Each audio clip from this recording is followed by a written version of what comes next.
Thanks for joining me on Five from the Archive. This time it's Tony North, who is a tremendously successful macro and close-up and landscape photographer in the UK. He's going to be talking to us about 5 images that really mean something to him from his archive. Tony, thanks so much for coming along today to do this. And I know you quite well. We've worked together for ages, and we've just been talking about your wonderful successes that you've got coming up with all kinds of workshops and things. So hopefully you'll be able to get a chance to talk to us about those at the end as well. And thanks so much for coming along to share your 5 images today. I really, really appreciate it. It's a pleasure. Yeah, thanks for having me. Oh, thank you. Now, Tony, I feel like I know you quite well, but I wonder if you'd be able to just give us a few minutes to talk to us about your photographic background, your history, how you got into photography maybe, and how you became, not how you became so successful, because that's an impossible thing to comment on because your images are really highly regarded, but sort of a little bit about your background would be great if that's okay. It was kind of gradual, really. I mean, I dabbled in photography with, film cameras, and probably in the 2000s, I'd had what you might call point and shoot cameras, like Canon, PowerShot, that kind of thing. But I wasn't really taking it seriously as an art form, if you like. I wasn't really learning all the ins and outs, which I know now. I thought I knew how to take a nice landscape, and one would say, "Oh, that's nice." But then, when I did get into photography, joined a camera club, I realised that I really didn't know how to take good pictures, and that happened around 2016, when I got my first DSLR, and for some reason just decided I'm really going to get into this. After all the dabbling, thinking I was good. So I got the camera and joined the camera club same year, and the scales fell from my eyes, as they say. Mm-hmm. And it was, like everyone who does this, I suppose, at first you think, oh my God, I'm so bad and these people are so good. How am I ever going to get to that level, But I just really persisted, and I think having a bit of a background in art, just not through studying it, but just doing it myself, my whole life, really, that helped me a little bit, I think. Yeah. I've just got a sort of eye for what looks good, and that helped me. But a lot of hard work is what it is, really. I mean, there's no way around it. It really is putting the time in, persisting, putting the extra time, to create something that's just a bit better than it could have been. Which a lot of people, don't do, because it is like work, and if it's a hobby, you want to enjoy it, and sometimes it's not that much fun when you're slaving over something. But that's the way to really get better, I think. Yeah. Thank you. That notion of putting a bit of extra effort in to make it better than it could have been, I think that epitomizes your photography, doesn't it? I think every time I can identify your images a mile away because they are better than they could have been, if you know what I mean. I mean, there's so many of the elements that go into that, from the planning, making sure you're in the right place at the right time, making sure you've got all the gear that you need, you concentrate on getting all the settings right, taking lots of different shots, not just one or two or whatever, experimenting, and then all the work that goes in processing, it's huge. That's the part which I think a lot of people don't like. Yeah, it's hard work, but the end result makes it worth it, I think. Yeah. Thank you. And that end result, I mean, if you're looking at that, you've only, I don't mean that in a negative way, but if you've been involved in photography seriously, as you think, for sort of 10, 12 years or 10 or 11 years, that hard work and that end result has paid off really quickly, hasn't it? In sort of career terms, because to reach that kind of level. Yeah, I suppose. I don't know. If I respond to that, I'm going to sound like I'm bragging, I suppose. No, not at all. No, it's a safe environment. Yeah, I mean, people have said that, but I've known other people just in a few years have been almost internationally known, because they've just got the talent. But as I said, for me, it's more hard work than talent. Talent is part of it, but hard work, because as I said, a lot of people won't do that. They may have the talent, but I guess I'm just kind of driven in some sort of strange way. Yeah. Well, I think it's fine to be driven in a strange way if you get those kind of images. It's absolutely fine. So talking about those images, Tony, are we able to screen share, and we'll have a look at a few of them now? Okay, Tony, we've got your first image now. And as I've just said, this is, well, just said to you offline, as it were, this is absolutely stunning. Let me hand over to you to talk to us about this image as well. Thank you. Okay, so this in a way is my most successful image. I mean, I'm a competition addict, I'm afraid. So this is my biggest competition win. It's a shot as you can see, of the Milky Way, but it's taken on the top of the mountain or the caldera on La Palma in the Canaries. And 2 years ago, it won International Garden Photography of the Year, which was, a huge thrill for me, of course. And it was a lot of work. I mean, it was a lot of work to get the shot and also to process it. But really an amazing experience. So what happened was, this place is known to be the best location in the whole of Europe for stargazing. It's got the clearest skies. Just behind, if you were to turn around 180 degrees, you'd see all these observatories. And I had been before, but 2018, I think it was, when I didn't really know what I was doing. So I came back and I was thinking of that competition. So I wanted some kind of plant. I mean, they've got these huge, incredibly tall flowers called the giant viper's bug wasp, but I couldn't find one in the right position. But I did eventually find this lovely, intense blue flower. After wandering about for hours, this is. So I got set up, and as it happened, I'll explain the process. So the ground and the sky are different shots, okay? In fact, they're both panoramic stitches. But I was using something called a star tracker for the sky. This is a device that goes on your tripod, then you put the camera on the tripod, and it rotates the camera at the same speed the Earth is rotating, which means you can do long exposures without the stars being trails. If that makes sense, yeah? So I could do like 2 or 3 minute exposures, which means you get a lot more light and color and detail, which you can see that. I mean, you would never be able to get this in Britain, by the way, or not many places in Britain, because there's too much light pollution. But here you've got clear skies, not very much light pollution. And so I was able to use that sky tracker. The thing is that, of course, because it's moving, then the ground is going to be blurred, right? So you can't use the ground in those shots. So you have to do separate shot for the sky, which is actually, I think, about 7 shots, portrait shots, which were then stitched together in Lightroom. And the ground, you then switch off the star tracker so it's not moving, right? And then that was, I think, 5 shots, which then separately stitched together in Lightroom, and then the whole thing, the 2 sections are put together in Photoshop. But it's so difficult to do, because I'm there in the middle of, feels like you're in the middle of nowhere, in the middle of the night, concentrating on getting everything right, which is very technically challenging. And the problem was that the stars were in the right place to look like this at about 2 a.m., right? So I'd been up there all day and then had to wait all night. And when I took the ground shots, it was very, very dark and also very windy. So you need a long exposure because it's dark, but then all you've got is a blur of all the plants. So as it happened, I had taken the foreground shots at 10 o'clock, just after sunset, blue hour. And I ended up using that. So this is in fact shots from the foreground and the sky are from 4 hours apart, if that makes sense. Incredible. Yeah.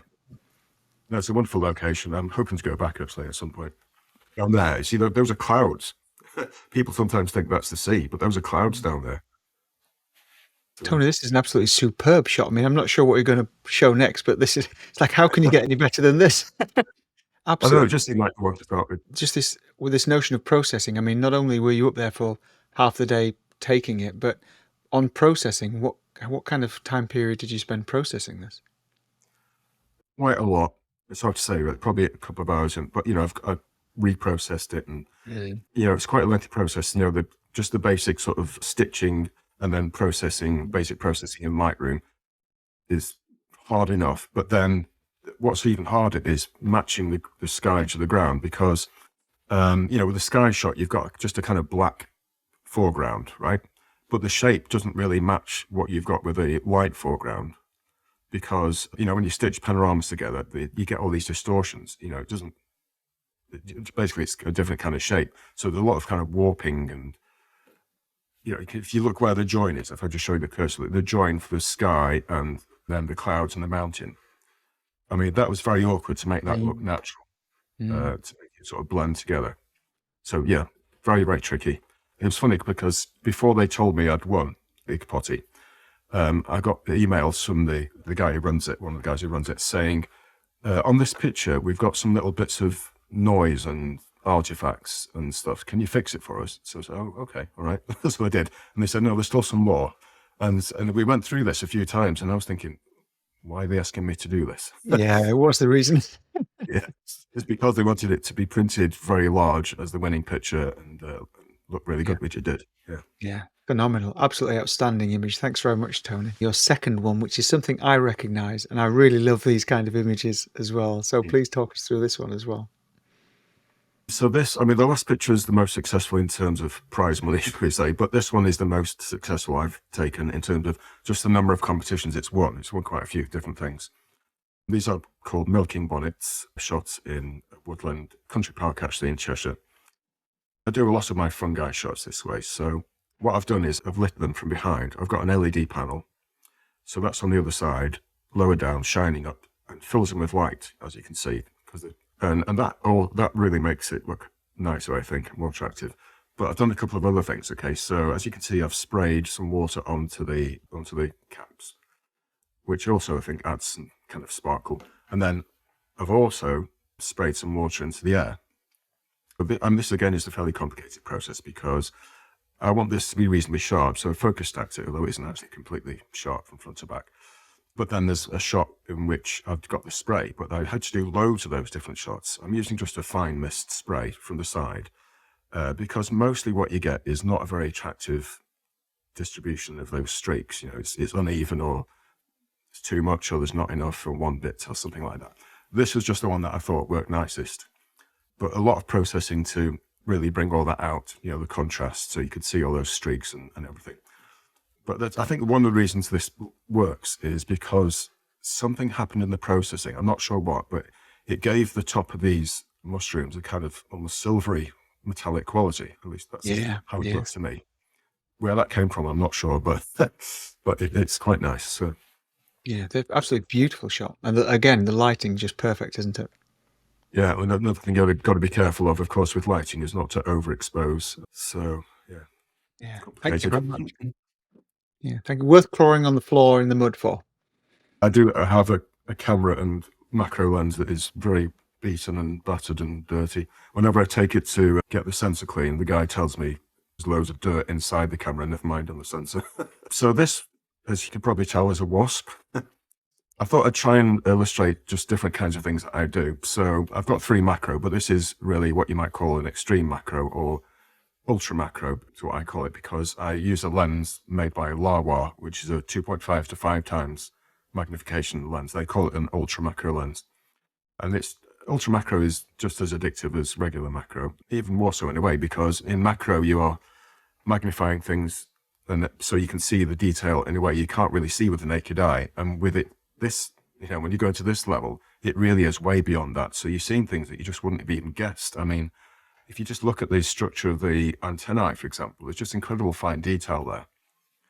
And I think they're quite beautiful creatures, actually. A bit scary in a way, but they're just really photogenic, I think, the head of a wasp. And this was, I'll admit, it's a dead one. Was it last? No, maybe the summer before last. I just kept finding dead wasps on the kitchen window. For some reason, they were coming in and dying. So if you want to do this kind of thing, you have to make sure that the wasp, or whatever it is clean. So as soon as you see it, you know, you put it in something so it doesn't get dirty. You might have to clean it because the tiniest bit of dirt will show up, really. Or, you know, you'll have to spend ages photoshopping it, you know, getting rid of little bits, which I did anyway. But I think this one works because partly the way it's lit. So it's lit on both sides by LED panels, I think it was I used. Yeah, I sometimes use flash for this as well. The problem is that you get a very, very, very small depth of field and you need quite a lot of light. So you want that light to be even. So nowadays I actually put it in a light tent and use flash, so it's very even. But what a lot of people do when they do this kind of thing is, because the depth of field is so really, really tiny and you need a lot of shots, they will use a mechanized focus rail. Okay, so you can just sort of, you know, key in what you want it to do and it will take, you know, move it for you the exact amount, and you won't even have to take the shots. It'll just all do it automatically. But I didn't have one of those. I had a mechanical one, not a motorized one, focus rail. So I had to do, I think it was 122 shots, turning this focus rail handle a tiny amount each time, and taking the shot and trying to make sure it was, you know, it was sharp and all the rest of it. And it did work out. And then the stacking it takes a long time, of course, and the processing to clean it up. What you said at the beginning as well, at the beginning of this one, about how it looks quite beautiful, it almost transforms your view and opinion of things when you get down to that ultra macro level, doesn't it? Because you would never perceive this with your eyes. No, exactly, yeah. And if you look, I mean, there's some interesting details. Like you see the eye, it kind of comes around here, around the back of where the antenna is. So there's a bit of eye missing, so the antenna can go over it. Yeah. You see that? And just the mouth parts as well. The shape of it, I'm just think it's fascinating, isn't it? And the number of hairs. I mean, just look at the little hairs all over it. Has this forced you or prompted you to become more creative in your ultra macro approach? Do you now look for things that might be ordinary to the naked eye but are extraordinary up close? Oh yeah, absolutely, yeah. I mean, it's can be a bit hard to tell, but you start to get a sense of it. Yeah, I mean, one of the things I was doing last year was these stigmas of flowers. They can look really amazing. I can maybe show you later actually, but they can look absolutely incredible, or they can just be really boring. Yeah. So you sort of start to develop an eye for that, for the shape and the structure, which is going to look interesting. So I thought I'd put in an abstract one because it is a genre that I really like, and it's quite different in a way from the regular stuff that I do. And this is one of my favorites. It's actually on the wall. We've got it framed at home. So this was inspired by a painting by Paul Klee, who was a Swiss-German abstract painter, abstract expressionist, they call him. And on his, of course, it was painted, and it was all these, basically what you see here, the rectangles of colour, but just the colour, just plain colour. And you can see the brush strokes and so on. And I just thought it's really beautiful. And I've used him as an inspiration for quite a few things I've done, but it occurred to me that the colours were a little bit like autumn leaf colours. So I thought, how about replacing each of these blocks that he painted with a leaf? So I took lots and lots of photos of autumn leaves, trying to find colours as similar as possible, but I did have to alter the colours a little bit to match precisely the shades that were in his original painting. And I also discovered that you can see the pattern of the veins, right? That it looked better if they run a diagonal. I just think diagonals are a really good compositional tool to use. And it took a long time. There's about 80 different elements there. So it took a long time to piece them together, create a sort of grid to do that in Photoshop. But I was really happy with the end result. And this one came third in Potty again in the abstract views competition. So I was really pleased with that. But the other thing that happened was that somebody saw the touring exhibition, and they were inspired to create a quilt, believe it or not. So she made a quilt on this. So it's like a chain of influence, from Clay to me to her. Yeah. But I think hers is actually the best, and it's a really beautiful quilt. So that's the way art often works. You get ideas from other people and try and make it your own, I suppose. I think that's the important thing, though, isn't it? Is trying to make it your own, which is hard to do. Yeah.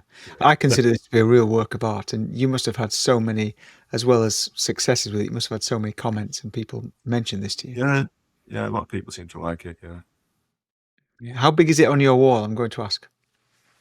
Well, I just printed it myself, so it's A3 in a frame. Yeah. It feels like it feels like when you've got in your new house, you found a wall that's big enough. It feels like this needs to go big, doesn't it? Yeah, maybe. Can make it even with real leaves, I suppose. There you go. There's your challenge. Okay, so I wanted to put in a macro which illustrates the sort of thing that I'm really leaning more towards in the last few years and probably for the future. I'll just explain what it is, but this is a dragonfly called a black daughter, shot in a location not too far from me, near Bolton, which is unbelievable. It's just thousands of these things there, and you go there and you just see them all over the place. I mean, it's not like anywhere else I've been, really. And so what I wanted to do, though, was create something which to me was a little bit more artistic, a bit more interesting than just a kind of the straight macro insect kind of shot, which I've been doing for years. I mean, because of joining a camera club, I'd learned this style, which I'll call the PAGB style. That's the Photographic Alliance of Great Britain, where the judges want things, an animal like this, to be shown very clearly and nice and sharp and nice plain background, but not much else, okay? So if I were to put this in a PAGV type competition, it probably wouldn't do very well because they don't like all this, this hazy stuff, the bokeh, which is in the background and the foreground, right? For them, it's too much. It's not making a clear enough shot of the insect. But to me, this is far more interesting. I prefer to have a more of an kind of feel of an impressionist painting almost, right? That makes it more beautiful to me. And I think to a lot of people, from what the feedback I've had, and this is the sort of thing that I want to do, but it's actually a lot harder than the straight shot, if you like, because you've got to find a location or create it, maybe by holding plants in place where you've got a good background, you've got the right sort of plants at the right distances, some in front of the lens of the insect and some behind, so that you get this nice, even, beautiful pattern of haziness, which hints at what it is, it's heather, basically. And that is really hard to set up, I have to say. And I failed many times, but this time I was really happy. It's also backlit early in the morning, so the light's quite nice, I think. So that just kind of shows the sort of thing I really want to be doing in the future. I think this also perhaps harks back to that artistic nature in you, that it's not purely about the technical details, it's about the aesthetic quality as well. Yeah, absolutely, yeah. I mean, that's my whole thing, really, with macro, but other areas too. I really want to create a work of art that you would want to put on your wall, that you'd enjoy looking at. That's not just a record. Yeah, thank you. Now, Tony, before we sort of officially move on, or thank you and let you go, I wanted to pick up on something you said about the fact that you were competition driven, and I wanted to comment about on a positive note, because I think often we think of competitions as being challenging or negative in some way, in the sense of winners and losers, but I can see how competition success has really driven you to achieve really good things here. And are you still as competition driven now that you've achieved so much? Oh yeah, absolutely. I mean, like I said, it's an addiction, so if I've not had some success for a week or two, I get that kind of withdrawal. 2 weeks. No, seriously. I mean, you remember Roy Keane? Yeah. Played for Manchester United. He would say that the day after they'd won the championship, he didn't care about it anymore. All he cared about was winning the next one. Yeah. I'm a little bit like that, I'm afraid. Yeah. It's a strange way to be, unfortunately, but it does create a bit of unhappiness when I don't succeed, or if I've not had a success for a while, but then it does drive me to do the best I can, I suppose. Yeah, thank you. But a lot of your success must also be down to the fact that you have such easily identifiable images and styles. And I don't mean that in a negative way at all. I mean by the fact that we can look at a series of images and say, yeah, that's a Tony image, because of that quality of the aesthetic, the quality of the processing, the quality of the image. I think that must in itself be a reward. It's not a certificate, but it must be an award itself. It's funny, people say that to me, and I'm not sure what it is. People say, you've got a style, I can tell it's you. And I think, really? I'm not sure what that is myself, but it's a nice thing to say, I suppose. So Tony, thanks very much for coming and doing these 5 from the archive, your 5 top images or your favourite images. Now, I know you do workshops, and I know these are really successful and really popular. You've done workshops for us and also workshops on your own across a variety of different genres, variety of different ideas. So do you want to talk to us about those workshops that you're offering as well? Yeah, sure. So one type of image I didn't show at all was my urban photography, which I really do like as well. So I have an urban workshop in Manchester, which I do in March and October. And I'm starting a new one in London, which will be this November. It's about that on my website, which is called artofmacro.com. So I do urban workshops, and I don't actually sort of advertise specific dates for macro workshops, but people can contact me if they want tuition in person. They have to come to Manchester or on Zoom. And I also have a macro course I'm running this summer, July and August, via Zoom, 8 2-hour sessions. And that's almost sold out, actually. I've only got 2 places left. So yeah, get in there quick. Yeah, get in there quick. Tony, thanks very much. I really appreciate you taking the time to talk to me today. And I look forward to your next series on Camversation. I look forward to hearing about all of your success in the next competitions, even if it's 3 weeks away, About 3 weeks. Okay, Tony, thanks very much for all your time. Thank you. Thanks. Bye bye.